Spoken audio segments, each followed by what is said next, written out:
There are three different reasons why I chose APU for my grad program. The first reason is that I went to APU for undergrad and I had a great experience there. The second reason is because of my great experience at APU with the teachers, I wanted to have that same experience in my grad program. And then the third reason is that I had 1 year of eligibility left for swim, and I decided to just stay at APU. It would make it easier on myself and on my team members to compete that last year, and then also get that first year of grad school in.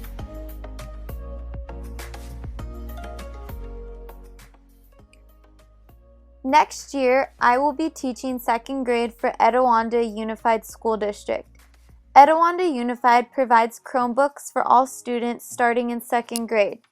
Since next year I will not only have my first teaching position, but my first teaching position with a set of Chromebooks, I would definitely have to say that the highlights of this program were how many resources we learned throughout taking all of the courses. I truly believe that I would never have been able to learn about all of these technology resources if it wasn't for this program.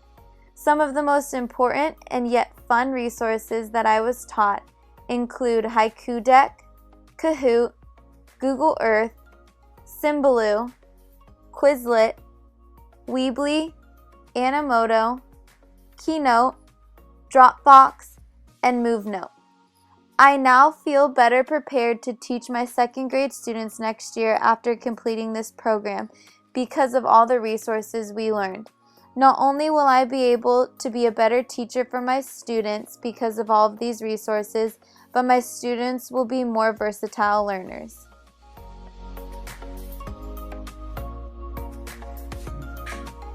For my action research process question, I chose, will planning my workouts in advance help me to work out more frequently?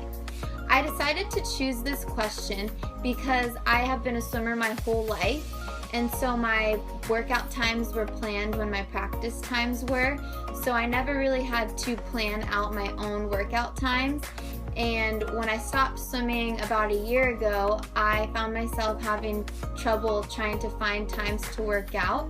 So I just wanted to see if planning those times like I had times planned in the past when I swam, if that would help me to work out more frequently like I was when I was a swimmer. I was able to implement this action research process by creating a table that listed the days and times that I planned on working out.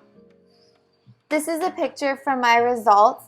As you can see, the days and times are listed. If there is an X underneath of the time, that means that I did go to the gym and work out that day.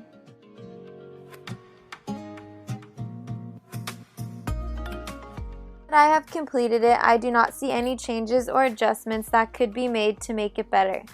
I believe that the major takeaway from this action research is realizing how well I function when I have a schedule. Now that I know how well I do having things planned out, I plan on integrating that into all aspects of my life. Overall, I was very happy with how this action research turned out, and I definitely plan on keeping up with arranging a workout schedule in advance from here on out. My favorite part of this action research process was knowing that I was not only doing something healthy for myself, but I was also doing something that was healthy for my body.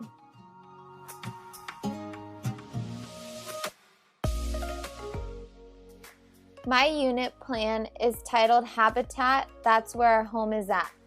I chose to focus on animal habitats because science is my favorite subject and I find animals and their habitats fascinating. I have 3 goals for this lesson. Goal number 1, students will understand that our world consists of different habitat. Goal number 2, students will understand what a habitat is and the names of each habitat. And lastly, goal number 3, students will understand the different characteristics between all 6 habitats. These are the 3rd grade Common Core standards, California Science standards, and technology standards that are used in this unit. Technologies and materials used: YouTube, Chromebooks, iPads, Google, computers, Haiku Deck, Pocket Zoo, Google Earth, MindMeister, Dropbox, Fakebook, Microsoft Excel, Google Docs, iMovie, and SwitchZoo. There are 2 student projects for this unit. The first is using SwitchZoo to create a virtual habitat. The second is using iMovie to create an iMovie trailer.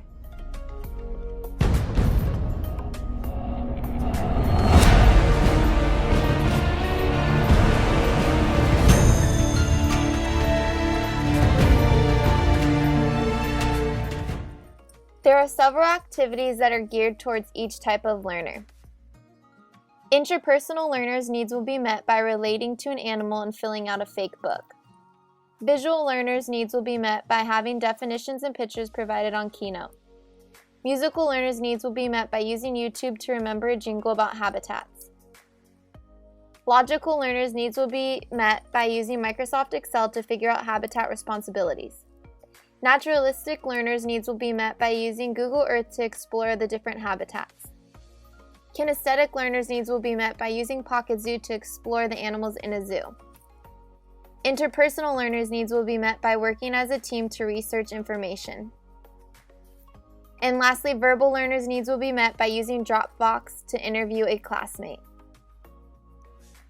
As I was trying to find pictures to use for this presentation, I couldn't help but think about how beautiful all the sceneries and animals were and think of God. I believe that my biggest takeaway from creating this unit plan is realizing how lucky I am to spread the knowledge of God's greatest creations and wonders with my students. In a school system where God is not allowed, His creations are.